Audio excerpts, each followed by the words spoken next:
everyone. Thanks for joining us today. I'm here with Federico. He is an entrepreneur and will be telling us a little bit about his career and life story. He has a very inspiring story, and so we're very excited to hear from him today. If you would like to tell us about your career journey and kind of, a general basis of what you've been up to, we'd love to hear about it. Hello, Maddie. Hello, everyone. Thank you so much for having me. Oh my gosh.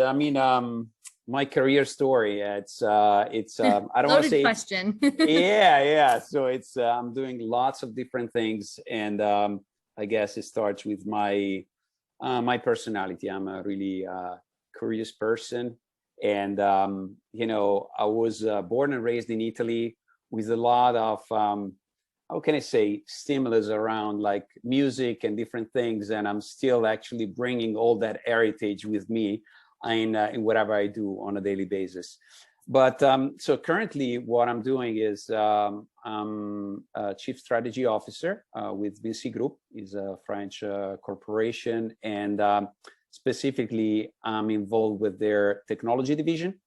And when I say technology, it's really technology 360, from applications in retail and pretty much all the digital transformation that you see out there these days by industry segment.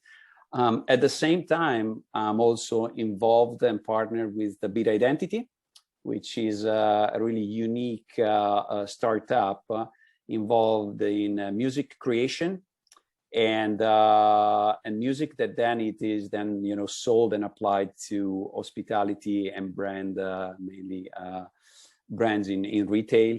It's really a unique business model, and I'm also working as an advisor. And on top of that, when I'm not working, I'm playing music. So it's, as I said in the first place, I'm certainly a busy guy, but I guess I found a way to put all these things together and make it work. That's amazing. It's so amazing that you're able to do all of those things and juggle it all. It's amazing. Like you said, it sounds like music has been a big part of your life. At what point, did you decide that was something that you wanted to do, or how has that shaped you throughout your life? How has that been something that you're always drawn back to, and what did that look like throughout your career? Music is really when they ask me this question, and my answer is that music has always been the connector for me in my life. And music is really probably one of the first things that I remember being a kid. I've always been like obsessed with any kind of music, and when I was a little kid, my dad bought me one of those old radios and tape recording systems, and I used to spend like hours every day just listening to the radio, recording stuff, and then eventually I started to play guitar and then bass and then sing, and then wow. From there basically it's always been in my life. And fast forward, now in New Jersey, New York, I consider myself lucky because my main instrument is bass. I play electric and upright bass, but I get to play with, and I love jazz. So I get to play with great musicians and play and learn from great musicians on a daily basis. And but again, music has always been a core component of my life in everything I do. And if I have to give you an example of the way I apply music, for instance, in business, I throughout the years in my career, I always use music as an example of great collaboration. And because again, great music is the product really of so many things. Again, collaboration between the musicians, improvisation, things that change when you play the music, especially when you play it live. So you have to deal with so many things in music, and especially in jazz. Jazz actually is almost like an extremization of how music can change at any point in time, especially when you play live with all the chord changes, the harmony. And I've always used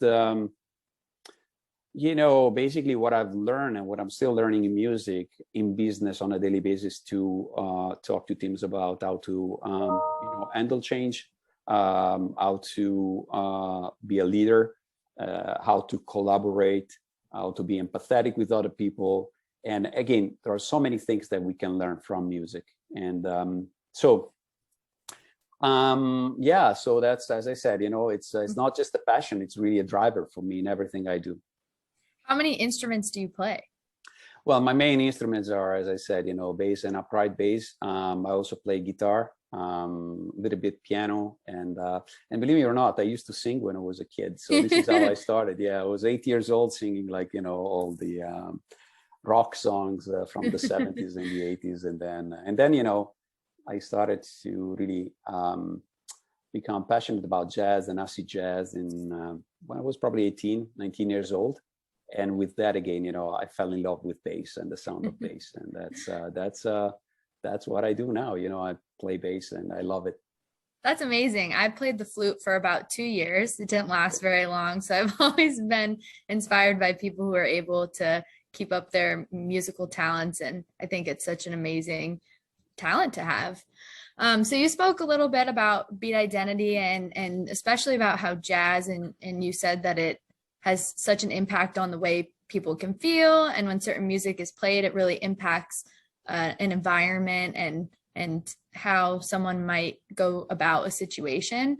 I know that's a little bit of what you do with Beat Identity, but if you'd like to explain that a little more in depth and how you guys got to that space with that startup and what that kind of looked like for you and your team. Yeah.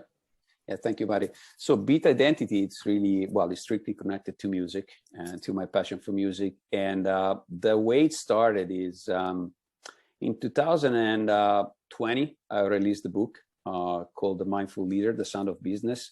And in the book, I talk a lot about what I just said before, the connection between music collaboration and the components of music and how those components relate to business leadership.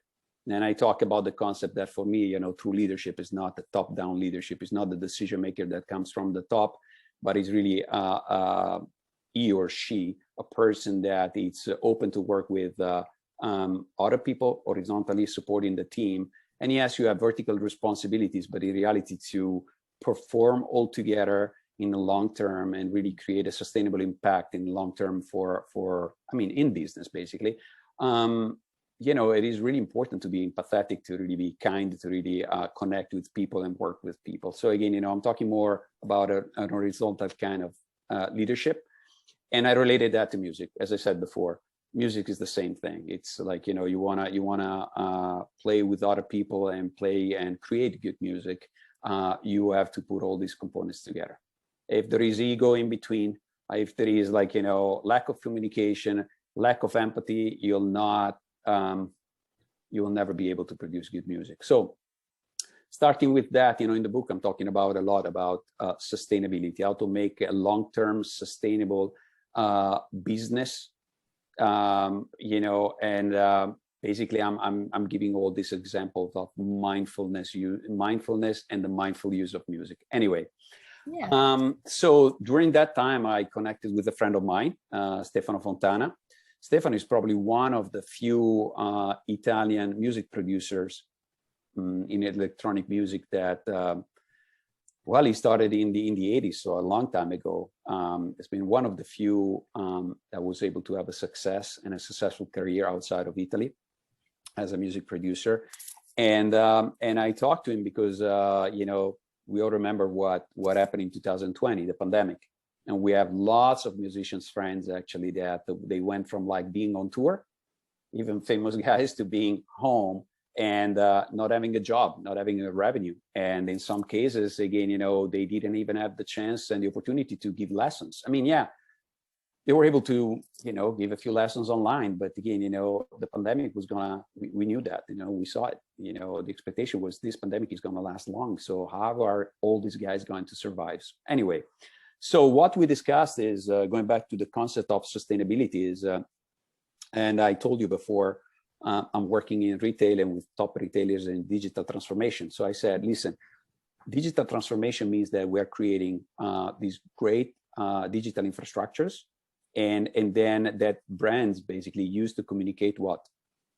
The message and that they want for their brand to get to the consumer. The best way to convey that message is throughout what? Video and music contents. And still today, what we said and I said, it's really starting from music. You go to a store, you go to, inside an omni-channel experience, they play all this scattered music without any consistency. So how about, then this is Stefano that gave me the idea, said, how about we find a way so that we can work with musicians and create with top musicians and create the same music quality of the commercial top lists. But in this case, again, because it's owned by us, companies, they don't have to pay any fees to pro agencies, so they save money. And at the same time, we use that money to actually feed the musicians with the music that is needed for our clients. So we create this, I believe it's beautiful business model that is growing, where we continue to work with more and more musicians at all levels. They make music for us, the same music that then we sell to retail brands, hospitality brands, but also to creative agencies. And so, in this case, they have an additional revenue streams as musician. And at the same time, we work with brands to really create a unique music experience. We like to call ourselves like designers of music. So we sit down, we understand what your brand identity is, what your brand mission is, and we really created let's call it, the right music, in a sense that is the music that is best to deliver the message that you want to deliver to a consumer. So really, it's really an exciting, not just business, but really mission that we have. And we started it in 2020, not the best year because of the pandemic, but it was the best year for us because digital transformation actually during the pandemic continued to actually grow, especially in retail. And it still does these days. And it was a year, as I said, where musicians were struggling. So that's how we started it, and that's a little bit of who we are and what we do. That's amazing. I was on your website before this call, and I loved the feature, which we'll link in the bio below this video, but how you could click on different moods and different, vibes that you were going for, and a song would play, and you could tell how the song correlated with the mood without having any words. And it just was a really interesting experience. And so I could imagine brands are curious in certain stores and, setting the tone for a specific thing, whatever their brand image is, how that could be extremely beneficial. So very interesting. Amazing that you guys are doing that. And so, there is, sorry for interrupting. No, go ahead. There is also the sustainability story behind, as I said, behind the brand, behind what we do. That is something extremely appealing. And I'm glad that this is really happening to many brands right now, especially in retail. You see, we all, saw the case of Patagonia, that that is probably the extreme in the sense of creating something sustainable long-term for humanity, where a brand really the owner decided to basically give the brand to the world. And now more and more brands are actually interested in finding ways to actually communicate sustainable partnerships. And so these things that we started in the beginning as a test, to create like a sustainable business model for musicians, is also of interest, of several brands out there. So that's I like to really talk a lot about this, because it's really is almost like a dream. So hopefully we can with the help of our clients, push this sustainability concept and solution for the music world even more. So that's yeah, very cool. The mindfulness and sustainability, and even the things that you're doing in your other jobs with supply chain. It's interesting to see how they all correlate with music. Like you said, that, it might not be something that you would typically think correlate, but the way you're explaining it totally makes sense. And it's interesting to hear that connection, and amazing that you get to do all of those things. Is there anything that you've done throughout your life that you think has been really impactful in being able to hone into your passions and to continue to, have a connection with your passions? Because I think sometimes as people get older, they lose touch with their passions because things might get busy, whatever it may be. But I think it's something that we all would love to have a connection with. So you've done a great job of that. What have you done? How has that worked for you? Thank you. Well, I'll share with you a few things.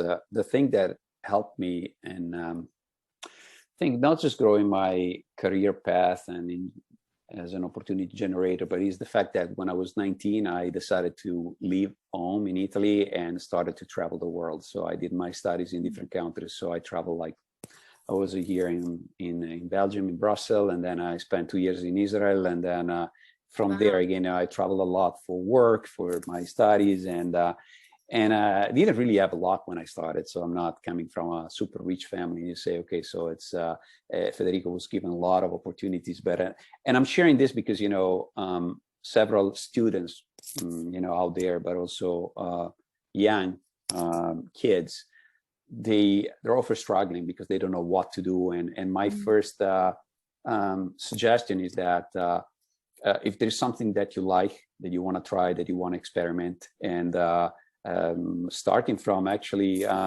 trying paths that are, you know, not really comfortable, like leaving home and living in your country and travel and experience things and learn languages. And I think that this is the time when you're young, you know, that for you to try and test it. Amazing. And so this is what I did. You know, I again, I left home, and I the first goal that I had is learn as many languages as I possibly could. So of course I knew Italian, and then I learned English, and then French, and then Spanish, and then Portuguese, and then I even studied Arabic for a few years. But I'm actually I liked in this passion of mine for languages, because that is languages are connected to cultures. And for me, you know, that choice of actually leaving the country and travel and learn languages, it allowed me to understand better, you know, cultures of literally almost every geography in the world, like Asia, the United States, you know, South America, etc. And that was extremely helpful then when I had to start and find myself a job. And then, you know, when I got a job, and now these days, you know, in everything I do, it helps me communicate with people better, understand, you know, my counterpart, whereas in business or in life. And so that was something that, you know, you asked me to share something that really helped me. I guess, you know, in pretty much everything I do, and it's not just my career. I think, you know, the cultural component of our life, and whether it's in business or personal life, it's so important. So that was a decision that I'm glad I did, and it was not comfortable, because again, you're leaving home, you're learning languages, you're dealing with, like, you know, money, you have to study, you have to find a job, a side job. So again, but that helped a lot. And another thing, Mari, that I would like to share is that when they asked me, how did you do with, like, you know, how was it possible for you to continue to play music throughout the years? Especially because I eventually had 3 kids. So I forgot to mention something very important. So actually for 15 years of my life, I didn't play at all. Wow. Yeah, again, you know, 3 kids, 4 years apart from each other, you know, traveling 3 weeks out of every month, all over the world.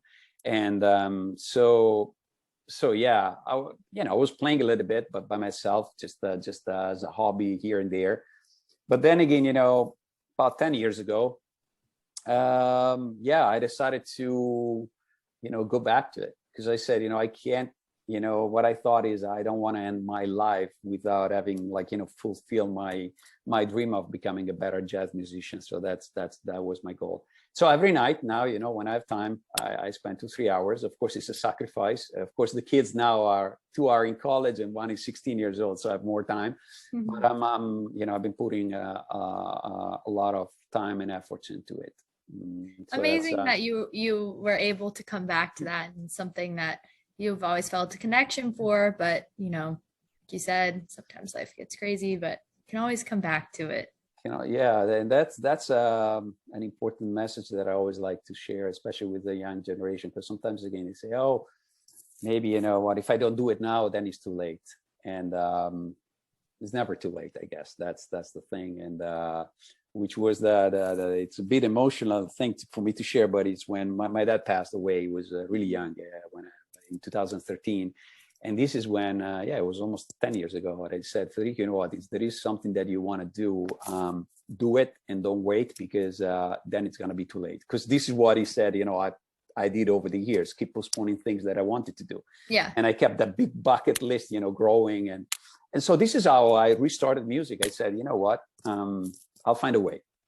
And then New Jersey, I'm lucky. I have, as I said, I'm studying at Jazz House Kids in Montclair, where you have really great, unique musicians, and I get to play with them, in New York, in New Jersey, and I'm also in the right place. So you have some amazing experiences, and how cool that you were able to travel the world and you speak so many languages. That's something that I wish I could also do, but that's amazing. What does a day-to-day look like for you with all of your things that you do? Are there certain days that you have to dedicate to certain things, or how do you manage your days?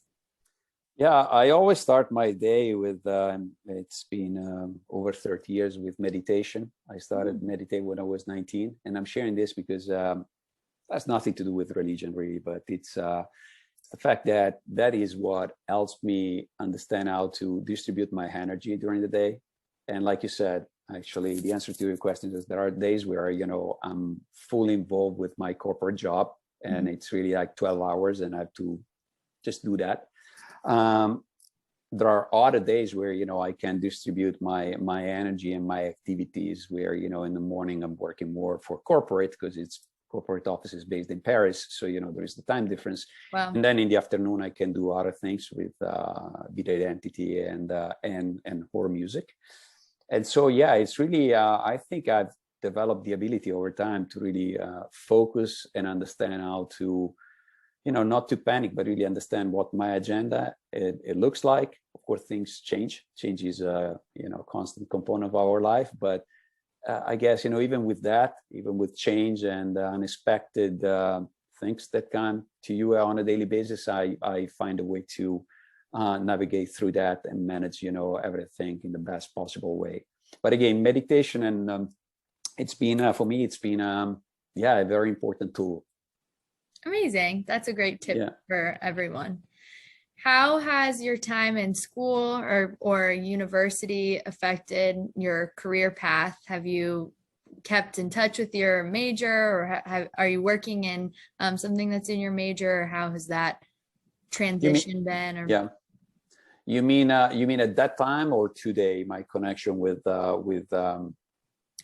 I guess all of the above. Your time graduating from college to now. How has your major impacted? I mean, music, it seems like you said, was a connector of things. Right. And, was your major in college music, or what different? Oh, no, I did something very different. First off, even I like to, I often tell people that I'm the perfect guy to drive like interviewers crazy, in a sense. I also, when they interview me for a job, like a job interview, because when they ask me about my education, Mary, I did like electronics in high school. Because in Italy, it's different than the US. You can specialize yourself in it's almost like a major, but anyway, on a specific topic and competence. So I did electronics. And then because of my passion for like languages, literature, politics, I went to the University of Bologna on an international program in international economics and politics,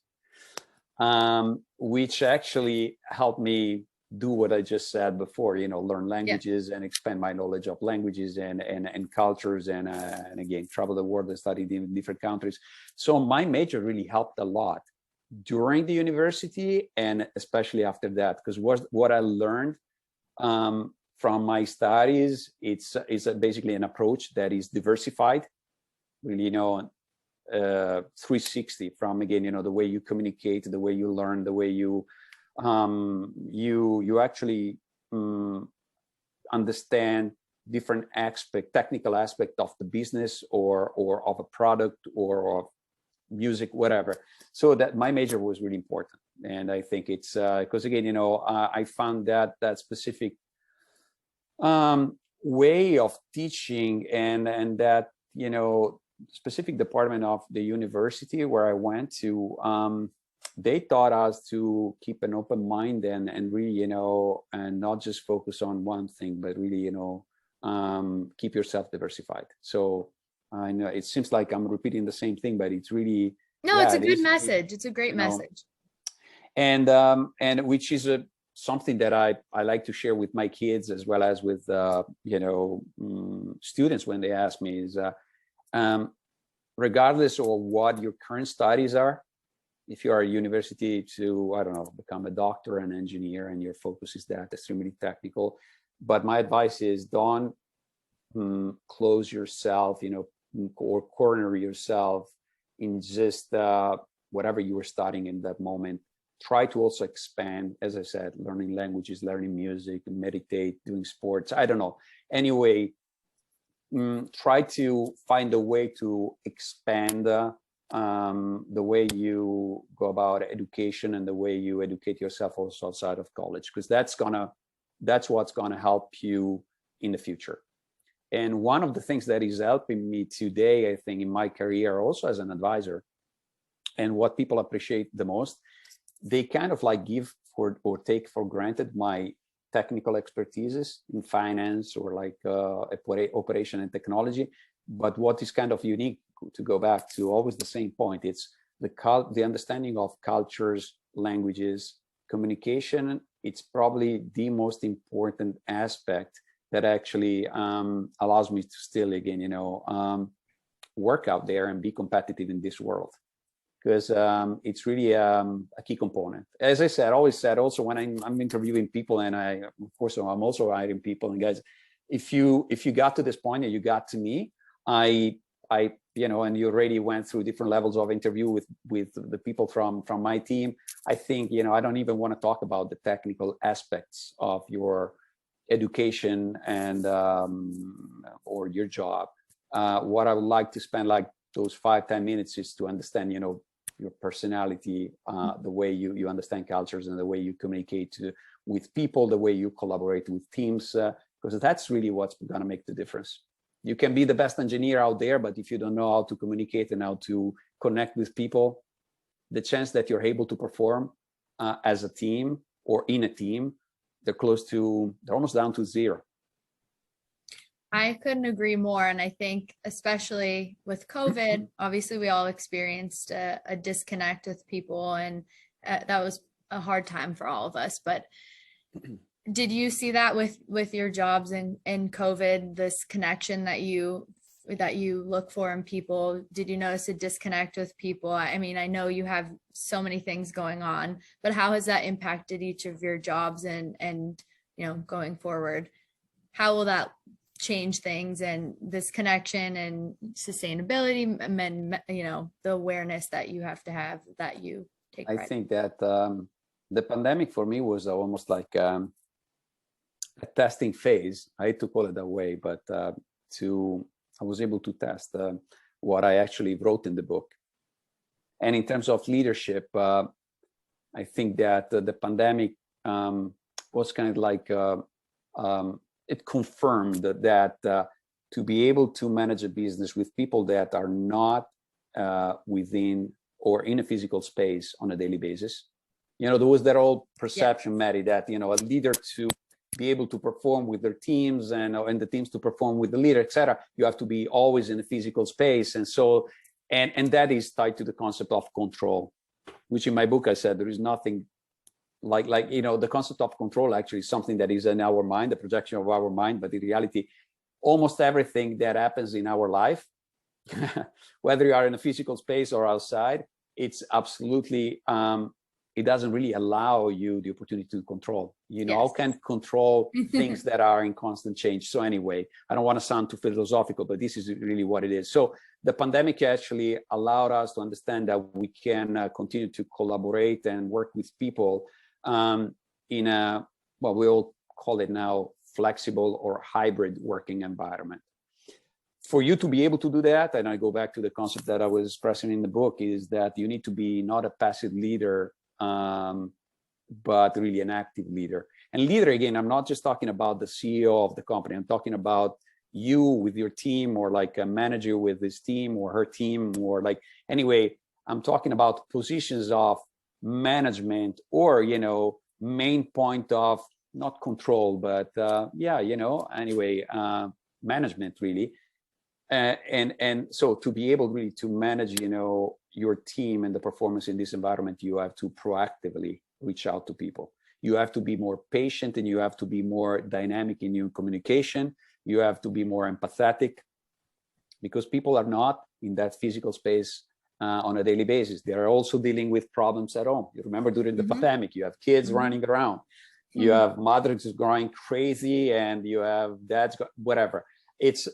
We learned that it is even more stressful sometimes to work from home and unplug from that physical environment than it was before the pandemic. So again, I think that as far as I'm concerned, I learned a lot from those 2 years of call it mostly remote working. By the way, that thing is still here. I'm going to the office right now twice a week. Nobody's really going to the office more than that. The reason we're still going, it's because, we all believe that, to tackle specific topics, whether it's business development, whether it's an issue with the client, whether it is an issue or even, a creative project you're working on, is always good to connect, in person. That can't really be replaced by technology, that aspect of it. But other than that, to tell you honestly, we're performing as a team in the same way, and sometimes even better. I know that there are managers out there that they hate me when I say this, when I'm saying this, because they say, no, you should push more people to go back. And I'm saying, no, I think we shouldn't push, people or ourselves to go back to a physical space. What we should do is find ways to actually connect better with people, understand better each other, understand our, vulnerability. And this is what I think the probably the most important takeaway from the pandemic, and that we have to connect more with people, regardless of wherever they are, located or localized. So that's my take on all this. I don't know how the future is going to look like. I personally believe that we're never going to go back to the way it was.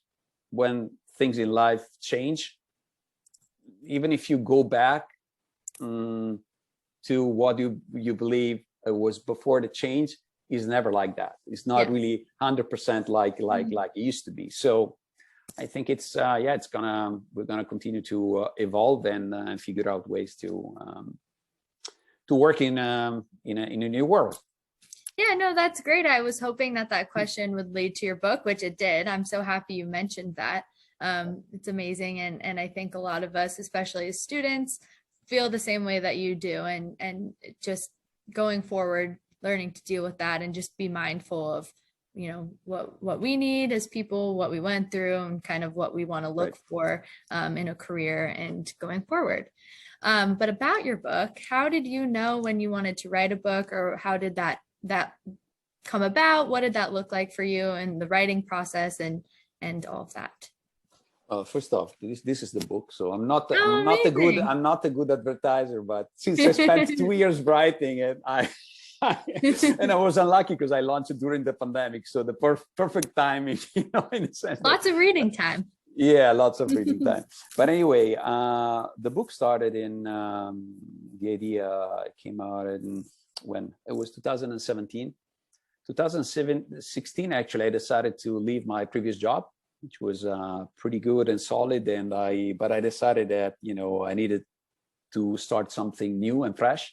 So I basically I had the opportunity to take it was probably 10 months, almost a year, almost what you would call a gap year, in a sense that, I took my time to think about Federico and Federico moving forward and thinking forward. And so what I'm going to do.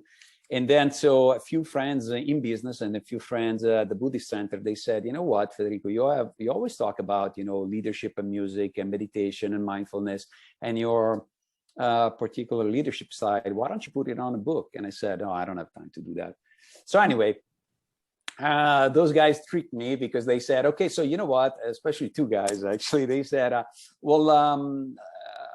let's anyway, maybe you should start with, or you could start with like a white paper or an article, and then we'll help you publish it. And so why don't you put some ideas on a piece of paper? I said, okay, I can do that. But then again, as I started doing that, they said, can you spend more on this and more on that? So in the end, again, I was, I found myself in a situation where I was writing a book. So, and that's how I started. And I had these 2-3 friends around me, and 2 business friends, and a friend that is really my mentor, more from a spiritual standpoint. And so I started to write a book in 2017, and I finished it in the end of 2000. No, it was mid 2019. Amazing. And then, a lot of research, because then I'm talking about all the aspect of neuroscience, the impact of meditation on stress, practical ways to meditate, how do you apply all these things to like music and business. So, and try to make it simple and readable, because, those technical concepts, they're not always easy to understand. So, yeah. And then that's the way the project started and ended also. Amazing. Well, is there anything that I haven't touched on that you'd like to speak about, or any information or advice you'd like to give students or, scholarship recipients, or just young adults who are looking to begin their career and maybe change careers? Yeah, I think that my main advice is, never stop really, chasing your dreams. And sometimes the dreams of today are not the dreams that you're going to have like tomorrow. And there is always, if you really believe in it, and if you really have a goal, not necessarily a dream, but a goal that or something in life that you want to do, is never too late. As I said before, how do you do that? No excuses. We keep, every time we say, well, I don't know if I have the time. Well, I don't know, I have the kids. Well, I don't know, I have the family. Where I have a job. It's about really, if you really want to do something, you can find the time. Sometimes they ask me, hey, Federico, how do you do all these things? And yeah, I mean, it's just, most of the times it has to do with sacrificing my free time, like music and jazz. I'm literally studying music sometimes from 9 p.m. till 1 a.m. in the morning. Is it tough? Yeah, sometimes I'm feeling like, oh my God, I'm tired. But then as I started that process of like studying and actually learning the songs that I have to learn with my band, my group, or whatever, as I start that process and I get into it, actually, even if I'm tired, believe me or not, but then it's almost hard to stop, to say, okay, now it's time to go to bed. And when I wake up the following morning, I'm feeling happy and refreshed, and I keep telling myself, I'm glad I'm doing what I'm doing, and I'm glad that last time I decided to do it. So then you see the improvements, then you enjoy even more, what you do when you're playing outside. Or same thing in business. I keep reading a lot. I love like reading books and talk to people, and so again, keep that curiosity, passion, and also, make sure you understand that change is a constant in life, and you have to deal with it. And so the best way to do it and to handle it and tackle it is, with an open mind, and as I said, changing ways you do things, try to do new things and explore. And that's my advice. It works for me. I don't know if it's going to work for everybody, but certainly that's my main advice to students. Again, don't think that what going back to your major, as you said before, your current studies are not going to define who you will be in life, unless, again, in some cases they do. You want to become, the best surgeon or the best. Yeah. So in that case, you do that, but maybe you also have the dream and you want to learn how to play piano, or you want to, I don't know, or maybe your rock climbing is your passion. I'm just throwing something out there. So you can still do other things. Yeah, that's amazing. Amazing advice. Always great to keep in mind. And I think you're the perfect example of that, someone who has been able to follow their passions and has been very successful in it. Thank you, Maddie. Thank you so much for joining us today. It was so awesome to hear about all of the things that you've done, and just, I feel even so inspired by your life story and your journey. And the way that you're able to keep positive through it all, it sounds like you've enjoyed every aspect of your life, which is awesome. But for the people who are listening, is there any way that we can find you, or the best way to reach out to you? I don't know if it's LinkedIn or your website. How can people look into Beat Identity and all of the above?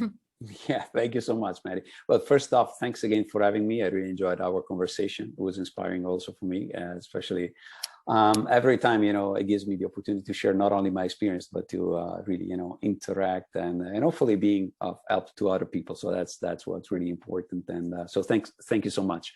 I'm, personally, I'm on every possible social media. So LinkedIn, Instagram, are the main. And then what else? My website is federicofoli.com, and Beat Identity is beatidentity.com. So you can find me there too, with my bio and also our beautiful music. And like you said, our beautiful music moods. Yes, amazing. Yeah, that's cool. I love it too. And yeah, and maybe I'll leave you guys my email in case some like students or anyway, whoever wants to touch base with me, he can do that. Perfect. So we'll link everything down below, and thank you so much for joining us. Thank you again.